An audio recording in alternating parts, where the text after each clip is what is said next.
Bien, estimados alumnos, tengan muy buenos días, espero que se encuentren muy bien. Vamos a retomar las clases de biología recordando que estamos hablando sobre la reproducción. La semana pasada hablamos sobre la reproducción asexual. Hoy vamos a centrarnos en hablar un poco más de la reproducción sexual. Así que empecemos entonces, para que el video ya no se haga muy largo. Vamos a recordar algunos conceptos previos que tenemos que tener y de los cuales también ya hablamos para hablar acerca del capítulo de reproducción, ¿no? Esto, claro, lo hablamos en la unidad pasada. Hablamos, por ejemplo, de que el material genético es el ADN, por lo menos en nosotros, en células eucariotas. Este ADN se va a condensar y va a formar lo que son estos cromosomas que se encuentran exactamente en el núcleo de nuestra célula y que a su vez estos cromosomas van a albergar a lo que son los genes.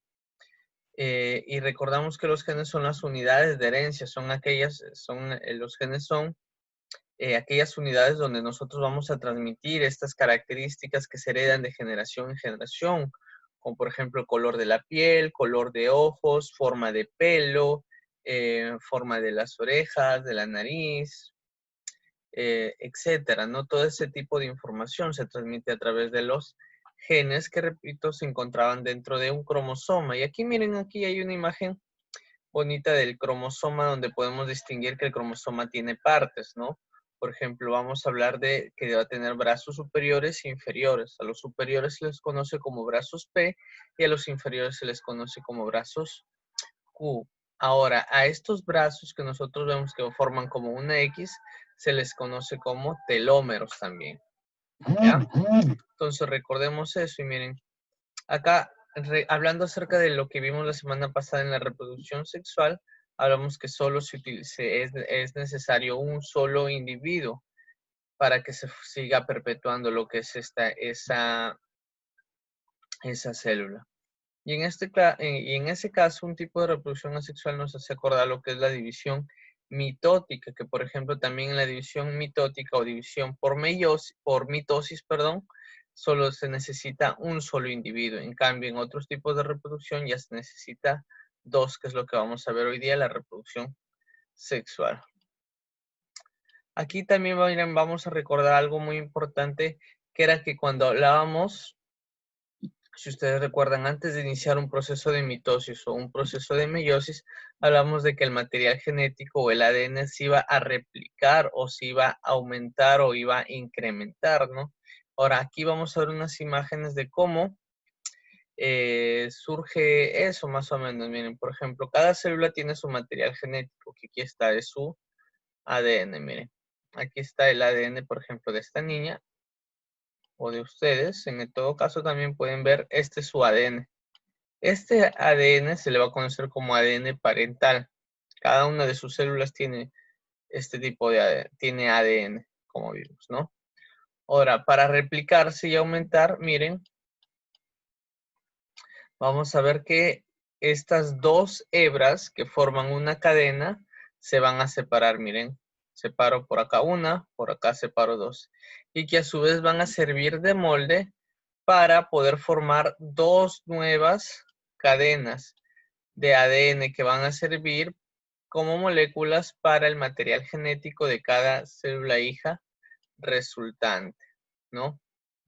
Entonces, miren, aquí está justo de un ADN salen dos cadenas de ADN resultantes para las células hijas que son idénticas a la madre. Justamente hablamos de eso, ¿no?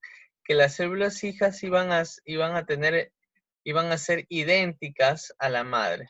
Y aquí lo podemos comprobar a través de este gráfico. Y de igual manera, miren, en este otro gráfico acá tenemos, por ejemplo, una hebra de la célula original, de la célula parental. Y aquí tenemos la otra hebra que sirven como molde para formar a través de un proceso de replicación una nueva hebra de color rojo acá para formar ya una nueva cadena de ADN para las células hijas. Entonces recordábamos eso, ¿no? Ahora sí ya vamos a entrar de lleno a lo que es el tema de hoy día, que es la reproducción asexual. Y cuando hablemos de reproducción asexual, una diferencia muy marcada entre la reproducción asexual y la reproducción sexual era que en la reproducción sexual sí se necesitan dos individuos, un progenitor masculino y un progenitor femenino. Y en ese caso vamos a tener gametos, ¿no? Cuando hablamos de células sexuales, hablamos de gametos. Entonces, los gametos son aquellas células sexuales capaces de que al unirse van a tener van a poder formar lo que es un individuo nuevo. Entonces, aquí miren, vamos a recordar cómo era el proceso de meiosis. Y recordábamos, ¿no? En el proceso de meiosis hablamos de que una célula madre iba a producir a 4 células hijas con un número cromosómico reducido a la mitad.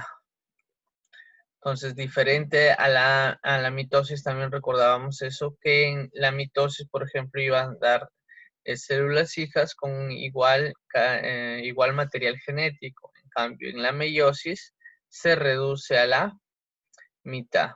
Ya hablábamos, ¿no? De que hay dos periodos, una meiosis 1 y una meiosis 2, ¿no? Que si ustedes quieren recordar, pueden revisar lo que era el video cuando hablamos de ese capítulo, ¿no? Entonces ahí estábamos recordando de que la meiosis es un tipo de reproducción sexual. Bien, ahora como estamos hablando de reproducción sexual y hablamos de que tiene que haber un progenitor masculino y un progenitor femenino, vamos a hablar de ciertos factores que van a intervenir en el crecimiento o la disminución de poblaciones en un ambiente, ¿no? Ahora, estos factores van a ser factores abióticos y factores bióticos, ¿no? Para resumirlos, todo lo que va a estar en esta diapositiva, en esta información, vamos a hablar de que los factores abióticos son aquellos factores que se encuentran en el entorno de un hábitat. Por ejemplo, vamos a hablar de cuánta agua hay en ese ambiente, a qué temperatura se encuentran, cuánta luz hay, cuánto calor hay, si hay recursos, si hay comida, si no hay comida. Entonces, si el clima es un clima templado, un clima que favorece a que los animales puedan aumentar o un clima que de repente desfavorece. Sabemos que hay climas, no es lo mismo, por ejemplo, el clima de un desierto que el clima, por ejemplo, de una montaña. Hay especies que se han adaptado a vivir en montañas a altas temperaturas, a bajas temperaturas, perdón, como en las montañas, como otras especies que se han adaptado a altas temperaturas, ¿no? Por ejemplo, los camellos.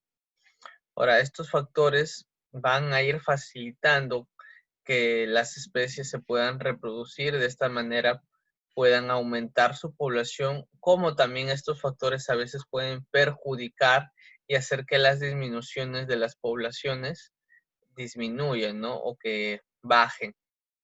Y cuando hablamos de factores bióticos, hablamos de la relación que existe entre los seres vivos que conviven o comparten un mismo hábitat o un mismo territorio, ¿no? Ahora, estos factores, cuando hablamos de los factores bióticos, pueden ser intraespecífica cuando hablamos de individuos de la misma especie, interespecífica cuando hablamos que se produce entre individuos de diferentes especies, ¿no?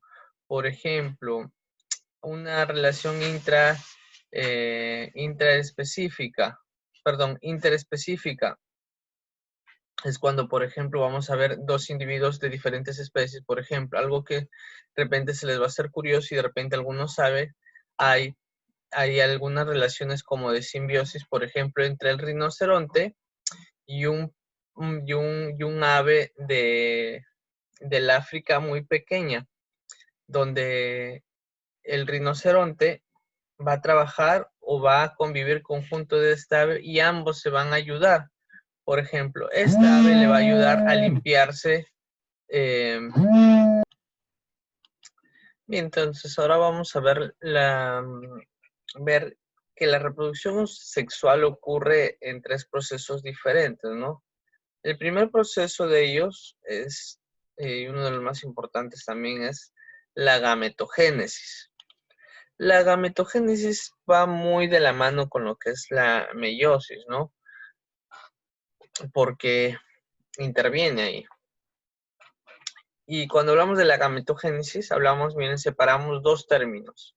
Génesis, que es origen o formación, y gametos, que justamente hablamos de los gametos o células sexuales. Entonces, ¿qué quiere decir la gametogénesis? Proceso por el cual se originan o se forman los gametos, ¿no? Entonces, y recordamos, ¿no? Que por meiosis iban a formar estos gametos. ¿Y cuántos gametos se originaban 4 gametos, ¿no? De cada una de las células parentales o células progenitoras se iban a originar 4 gametos, ¿no? Con la mitad del número de cromosomas de la madre o del padre. Esto ocurre tanto en el sexo masculino como en el femenino, ¿no? En el masculino se iban a generar los espermatozoides y en el femenino se iban a producir lo que son los óvulos. Entonces, miren, acá tenemos, vamos a andar acá. Por ejemplo, miren, en la célula sexual masculina vamos a tener lo que es la espermatogonia, que es la célula madre o célula progenitora. Y en la célula progenitora femenina vamos a tener la ogonia, que acá se van a empezar a reproducir por meiosis 1 y meiosis 2 para formar acá en el varón 4 espermatozoides y de igual manera en la mujer 4 óvulos, ¿no? Pero a diferencia de la mujer, miren, de las 4 células hijas resultantes, solo uno queda siendo viable, que es, o sea, forman un solo óvulo viable, porque aquí, miren, tenemos acá está la otra, acá están las otras 3 células hijas progenitoras, pero no son viables. Cuando hablo de que son viables, hablo de que no son aptas para la reproducción. ¿Por qué? Porque, por ejemplo, cuando son viables, me refiero a que, por ejemplo, este óvulo, al unirse con este espermatozoide, ya va a producir un nuevo ser vivo de la misma especie. Pero si se unen estos espermatozoides con cualquiera de estas otras células, no es viable, o sea, no va a formar nada, o mejor dicho, no se van a poder unir. Entonces aquí tenemos, ¿no? De la espermatogonia se va a formar lo que es el espermatocito primario, que a través de la meiosis 1 va a producir espermatocitos secundarios. Y a través de la meiosis 2 ya forma los 4 espermatozoides. En la ogonia vamos a tener un ovocito primario, que a través de la meiosis 1 va a producir un ovocito secundario y un primer corpúsculo polar. Después viene la meiosis 2 y que va a producir 4 células hijas. A ver, aquí les voy a extraer las 4 células hijas para que ustedes vean. Esta es una y aquí están las otras 3. Ahí están las 4 células hijas, de las cuales solo una es viable, por eso hablamos acá de un óvulo. Y acá hablamos de un oótide y de aquí un segundo corpúsculo polar, ¿no? Entonces tenemos todo eso. Después tenemos como un segundo proceso en la gametogénesis, vamos a tener lo que es la fecundación. Aquí cuando hablamos de la fecundación vamos a hablar justamente, miren, hablábamos de cuando se une un espermatozoide con un óvulo. Entonces aquí ya se van a fusionar o se van a unir los gametos, los diferentes gametos sexuales, ¿no? Para que formen una nueva célula denominado cigoto. Y esta célula llamada cigoto, a través de diferentes divisiones sucesivas, va a empezar a formar lo que es un nuevo individuo. Por ejemplo, aquí vamos a ver una imagen. Miren ahí, por ejemplo, vamos a ver a todos los espermatozoides que salen al encuentro de ese óvulo, pero de los cuales solo uno logra a entrar dentro del óvulo y a formar lo que es esta nueva célula denominada cigoto, que posteriormente, después de varias divisiones sucesivas, va a formar lo que es un nuevo ser vivo, ¿no? Y eso es lo que nos lleva al tercer proceso, que es el que vemos acá, el desarrollo embrionario. Son los procesos de desarrollo del cigoto hasta transformarse en un nuevo individuo por completo. Miren, acá vamos a ver sus fases. Incluso aquí vamos a ver, miren, aquí está cómo se va formando, cómo se va desarrollando este cigoto, ¿no? Miren cómo va cambiando con el transcurso de las semanas y de los meses. Muy bonito, ¿no? Ahora, para finalizar, ya vamos a hablar de la reproducción sexual en las plantas. Entonces, miren, veamos, las plantas también se reproducen sexualmente, y si se reproducen sexualmente, entonces vamos a hablar que también tienen gametos sexuales. En este caso vamos a hablar del grano de polen, que hablamos de los gametos sexuales masculinos, y la ovocélula en los gametos sexuales femeninos de la planta. Los gametos sexuales masculinos de la planta se van a encontrar en los estambres de la flor. Los estambres de la flor van a producir lo que es el grano de polen. Entonces ahí se encontrarían lo que es los gametos sexuales masculinos. Ahora, estos granos de polen van a poseer 3 núcleos haploides, mientras que los gametos femeninos, los gametos sexuales femeninos van a poseer 8 núcleos, de entre los cuales lo más importantes es la ovocélula. La ovocélula, o también llamada oósfera, que vemos acá. Vamos a darle zoom, aquí está. Este de aquí, la oósfera o ovocélula, que es la que generalmente se une con los granos de polen. Entonces, esa es la más importante. Ahora, miren, aquí vamos a ver también el saco embrionario, que está aquí, de color rosado. Ese saco embrionario, dentro de ese saco embrionario, vamos a ver que va a tener 8 núcleos. Vamos a tener la oósfera o ovocélula, vamos a tener 2 sinérgides, vamos a tener 2 núcleos polares y 3 antípodas. Si contamos, miren acá, 2 más 1, 3, 4, 5, 6, 7 y 8. 8 núcleos entonces va a poseer el saco embrionario. Y ahí tenemos, ¿no?, los gametos sexuales femeninos. Reproducimos acá. Pues, ya listo. Bien, ahora vamos a ver unas imágenes para ver cómo es la reproducción sexual aquí en las plantas, ¿no? Vamos a verlo. Y miren, acá vamos a ver unas imágenes que explican muy bien la reproducción sexual. Pero vamos a concentrarnos en esta de aquí, que miren, aquí nos hablan de... cuando hablemos de la reproducción sexual en plantas, vamos a acordarles que el núcleo espermático del grano de polen con el grano de polen con la ovogonia, al unirse van a formar el embrión en la planta. Entonces, miren, aquí el grano de polen que vemos aquí, al unirse con la ovocélula, va a formar lo que es el nuevo embrión en la planta.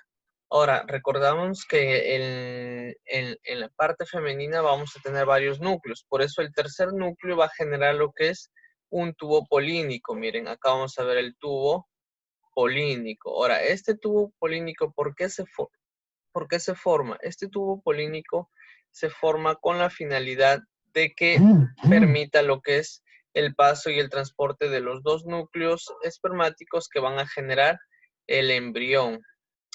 Ahora, miren, ahora el tubo polínico, miren, se forma desde el grano del polen Se va formando aquí el tubo polínico, se forma desde el grano del polen hasta lo que es el saco embrionario. Y de esta manera se va a permitir lo que es el paso y transporte de los dos núcleos espermáticos que van a generar el nuevo embrión. Ahora, este nuevo embrión se va a encontrar dentro de la semilla. Y esta semilla es el nuevo embrión que posteriormente va a formar una nueva planta. Ahora miren, en esta otra imagen de aquí vamos a ver lo que es cómo se producen los gametos sexuales de la parte masculina como de la parte femenina. Miren, por ejemplo, acá tenemos la parte masculina que es la antera. Aquí vamos a encontrar las esporas. En los estambres vamos a encontrar unas esporas. En este caso hablamos de microesporas que a través de meiosis van a formar sus 4 células haploides, 4 células hijas haploides. Y por mitosis, miren, estas se van a ir transformando también. Entonces, aquí vamos a ver todo este ciclo, miren. Y va a haber tanto meiosis para las células o gametos sexuales. Y para que estos gametos crezcan o aumenten su tamaño, vamos a ver lo que es un proceso de mitosis. Por ejemplo, miren, acá por el lado derecho vamos a ver la reproducción sexual o reproducción por meiosis de los gametos masculinos, acá, y por acá en la parte izquierda de los gametos femeninos. Miren, acá delantera se va a producir lo que es la microespora por meiosis, se va a reproducir y de igual manera aquí el ovario va a producir lo que son los óvulos por meiosis. Aquí, una vez que se producen por meiosis, las células de los microesporangios se van a formar lo que es el microgametofito, que son los granos de polen. Y de aquí este grano de polen, al unirse con lo que es el ovario o al fertilizar o polinizar lo que es la parte del ovario, la parte reproductor femenino de la planta, va a empezar con lo que es el origen del tubo polínico para después fecundarlo y formar un nuevo embrión que recordamos es la semilla. Y de igual manera aquí vale a ver, por ejemplo, el ovario se reproduce por meiosis, va a formar los óvulos y por mitosis va a producir lo que son después los otros núcleos que conocemos, como son las antípodas y los otros núcleos, ¿no? Para posteriormente, cuando ingrese ya el grano de polen, se forme lo que es la fecundación y se produzca, por ejemplo, lo de esta imagen de aquí, que les expliqué en un principio, ¿no? Y bueno, chicos, esto sería todo. Hasta aquí. Nos estamos viendo la próxima clase. Ya haremos un repaso. Ya la otra semana que viene ya nos toca hacer un repaso de todo esto. Así que nos estamos viendo. Bendiciones, chicos.